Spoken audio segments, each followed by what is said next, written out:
welcome to the Shooting Show. This week, Jason Doyle heads off to Holland Holland's Wild Boar Shooting Cinema. Plus we bring you all the latest news from the shooting world.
Good afternoon, Jason. I'm Chris Bird, Chief Instructor here at the Holland Holland Shooting Grounds, and very proud to show you our new shooting cinema, or Schiesskino, is how I believe it's said.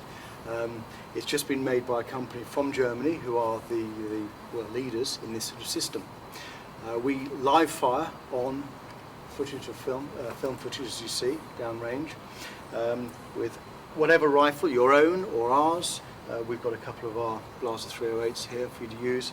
Live ammunition. When we do shoot into the screen, the film pauses for, we've chosen, for 3 seconds, so you can actually see where your round's gone. We can talk about it, improve technique, and if nothing else, it's superb practice if you're going to go onto the field. Yeah, and I mean, I've used these before in Germany, and as somebody who has been driven boar shooting a number of times, but I wouldn't be experienced, I find them a great way to improve and just to have the confidence in my shooting before I go to a shoot, and it's a lot of fun.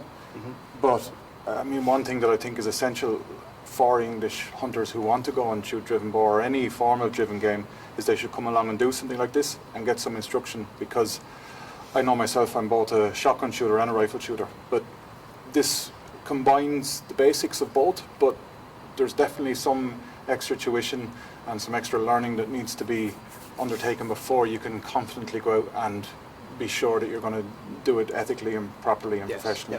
Yeah. Without doubt, and you owe it to the animal to do it to your best of your ability. And indeed, keep practicing until you reach a level that you feel is acceptable. Yeah, I mean, same as clay pigeon shooting or simulated game for driven shooters, I think that this is, as I said, essential for people to come along. And even if you're not going to go and shoot driven game, it's a hell of a lot of fun to do something with a rifle that we don't get the opportunity to do in the UK. It certainly is. Yeah. And there's many different films and scenarios for all sorts of things. Not just boar as we're seeing today, because that's what you're off to do, but the Montrier, the deer, running deer, and so on and so forth. All sorts. And even you were explaining earlier that you have African species on film and things like that. Yes, we do. Yes, we do. So if somebody was going to, say, go to Africa on a safari and they were worried about shot placement on animals with different shapes and body structures, they can come here and shoot from a static position, and you can explain to them about shot placement so they can be more confident in that. Yes, absolutely we can. Yes, myself and the team here. On the range here we can shoot up to 500 nitro, the 3-inch nitro, so as big as you'd ever want to shoot. So even for dangerous game, then you can practice that here. Oh yes, oh absolutely, yes. So that's well within the realms for the 375, for example, and so on and so forth. Yep. Great. Well, let's get shooting and have some fun. Okay, let's do. Yeah, good. So I can hand you the rifle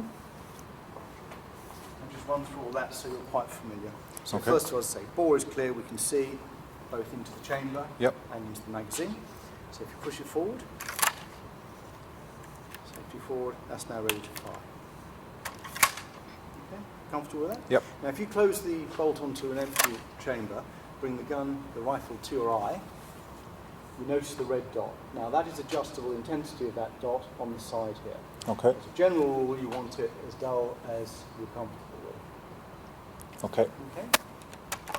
And that's it. What I'm going to do now is turn all these lights off. Effectively what we're going to do now is check the zero. So I'm going to load with 3 rounds for now. You can see from the circles on the board the target point. I would like to have 3 shots with that. Take your time, no rush.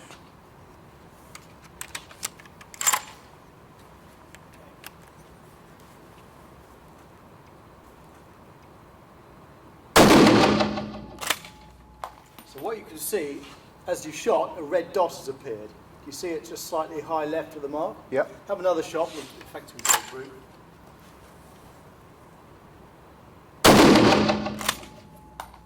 Same place, reload.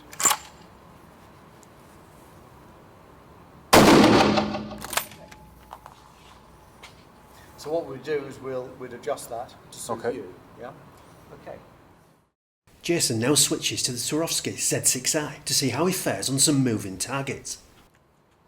What I like you to do is adopt a comfortable, familiar stance, not a million miles off your shotgun stance. So left foot slightly forward of the right, giving you a nice solid base. A lot of people favour more resting the rifle in that front hand, that left hand. As a shotgunner, you will probably want to have some grip.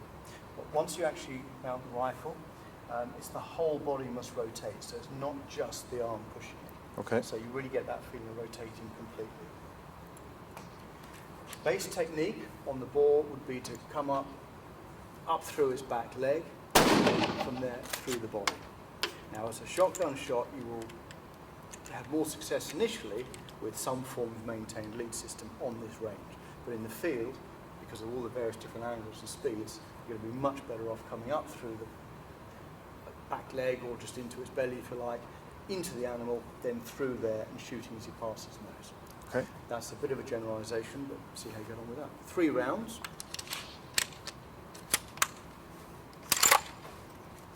All yours.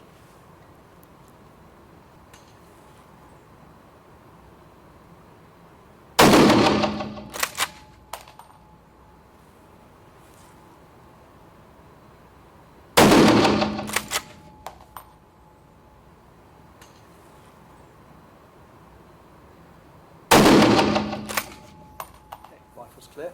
Good. 3 good shots. Nice, successful shots. Right, should we try the aim point? Do the same again. Rifle's clear. Thank you. So now with the aim point system, once again, a dot should work and behave in a very similar way.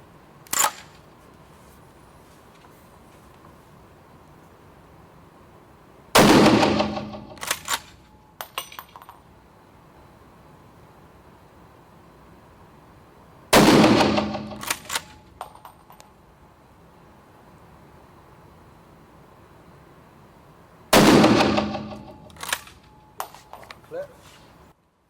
Now Chris is happy with Jason's technique, we can move on to some faster, trickier targets. 3 rounds. Thank you. This as well. Okay, all yours. So you've got a fast one coming in a moment. I'll just let that one go, Okay. and then we'll have the larger one now.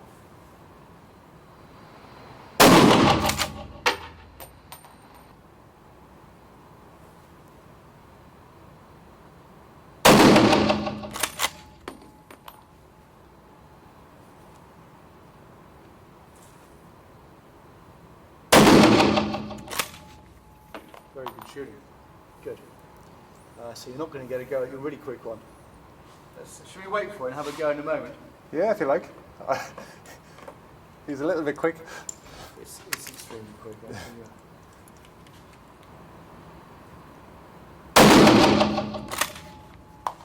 That's a good shot, and that's a difficult target. Yeah. All those angles, the speed, even the movement is taken. Difficult shot. And being very conscious of doing what you say to come up through them. So the whole body rotates as Yeah. opposed to any form of... But to start underneath I'm finding it easier to keep a steadier line than just trying to swing straight through. Yeah, so up onto it, then past is working. Yeah. And when you have multiple angles and speeds, of course, just like with your clay pigeon on a sporting shoot, if you're moving into the target, its timing will govern your time. Yes. So that achieves, or it goes a long way to help you with the leads and making that decision. Well, that concludes my lesson here at Holland Holland, and it's been a real learning experience for me. Having shot driven boar a few times, I considered myself to be proficient, but had several misses as well, and to be honest, a few wounded animals. And I just felt I owed it to myself and to the game to come down here and have a lesson and see how I got on. And it was great.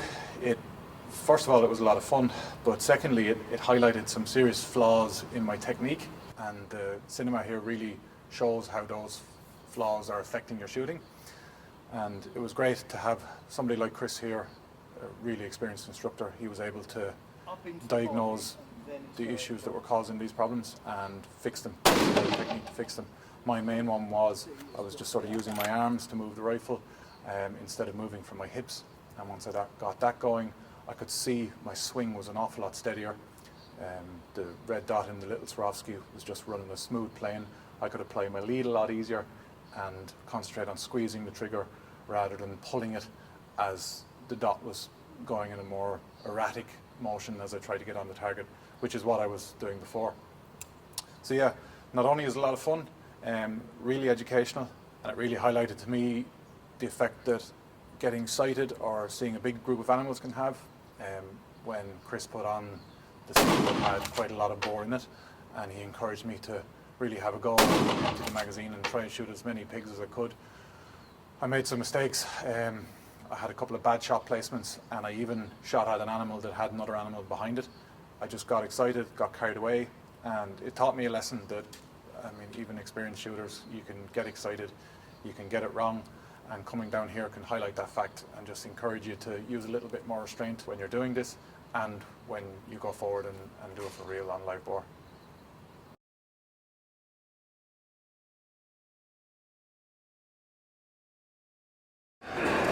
Jason there, enjoying an afternoon at the cinema. And now, it's the Shooting Show News.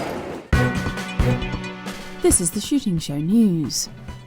It's Great British Game Week, one of the biggest chances for shooting to get some good publicity by promoting the benefits of ethically sourced wild game. This year, for the first time ever, there's an awards ceremony to go with it.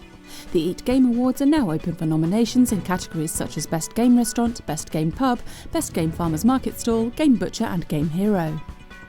Log on to make your nominations now at eatgameawards.co.uk. The search is on for the nation's favourite shooting ground. Clay Shooting magazine has begun its annual poll to see which ground has really gone the extra mile this year. Southdown is the reigning champion, but no ground has ever won the prize more than once. You can have your say in who wins and be in with the chance of winning a Pillar eyewear set. Pick up a copy of the latest issue of Clay Shooting or head to the Clay Shooting website to vote now. Peter Wilson is coming back out of retirement. The 2012 Olympic gold medalist is planning his return ahead of the Tokyo Olympics in 2020, even though they won't contain double trap. Instead, he told Clay Shooting magazine he's training in Olympic trap, and we might see him shooting competitively as early as March.